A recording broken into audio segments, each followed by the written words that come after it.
BNP ক্ষমতায় এলে নাগরিকদের খাদ্য নিরাপত্তা নিশ্চিত করতে প্রতিটি পরিবারকে ফ্যামিলি কার্ড দেওয়া হবে বলে জানিয়েছেন দলটির ভারপ্রাপ্ত চেয়ারম্যান তারেক রহমান।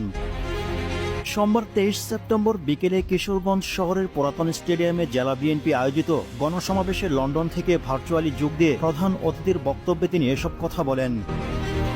এ সময় তিনি আরো বলেন, পরিবারের মা অথবা গৃহিণীর নামে কার্ড প্রদান করা হবে। রাষ্ট্রের পক্ষে সকল নাগরিক পর্যায়ক্রমে কার্ডটি পাবেন, তবে প্রাথমিকভাবে গ্রামের সুবিধা বঞ্চিতরা এর আওতায় আসবেন। বিএনপির ভারপ্রাপ্ত চেয়ারম্যান আরো বলেন, ফ্যামিলি কার্ড সবাই পাবেন বিধায় কোনো প্রকার দলীয় বা স্থানীয় প্রভাবে কাউকে বঞ্চিত করার সুযোগ থাকবে না। নিত্য প্রয়োজনীয় খাদ্য সামগ্রীর একটি অংশ এই কার্ডের মাধ্যমে বিনামূল্য বিতরণ করা হবে।